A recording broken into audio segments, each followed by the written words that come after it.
Alors, le mot hackathon est une contraction du mot hack, qui veut dire coder, et athon pour dire marathon. Donc, c'est une compétition qui se déroule en général sous un format court de 48 heures où des codeurs ou des passionnés de code ou des passionnés d'informatique répondent à une problématique via une solution numérique. Il faut rappeler qu'en 2018, le projet IGABON a organisé le premier hackathon qui a vu près de 70 participants répartis en 12 équipes de 5. Et c'était axé essentiellement sur le thème de la e-santé. Pour cette édition 2019, qui marque évidemment aussi parallèlement la deuxième édition du hackathon avec une portée nationale sur les villes de Port-Gentil, Franceville et Manda, nous souhaitons avoir près de 300 participants. Et dans ce lot de participants, avoir au moins 60% des femmes et avec des solutions testables à 70%. Donc on souhaite dépasser le stade de l'idée, mais d'avoir des prototypes en entrée et à la sortie de ce hackathon.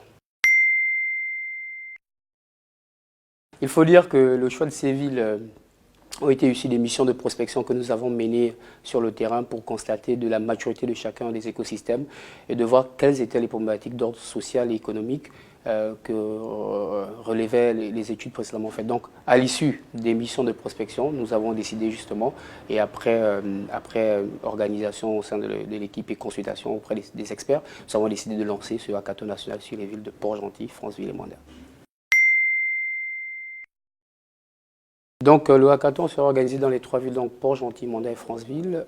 Pour la province de Port-Gentil, les inscriptions démarrent aujourd'hui, le 29, y compris pour les autres provinces, mais le hackathon se déroulera du 11 au 17 novembre à Port-Gentil, du 25 novembre au 1er décembre à Manda et du 2 décembre au 8 décembre à Franceville pour l'étape de clôture. À la fin du concours, nous souhaiterons primer les meilleurs projets, notamment dans le thème central de la e-santé. Nous souhaitons avoir une participation massive des femmes et des jeunes dans ce concours et nous souhaitons une forte mobilisation des autorités locales pour pouvoir encourager à créer cette créativité auprès des jeunes dans l'écosystème numérique local.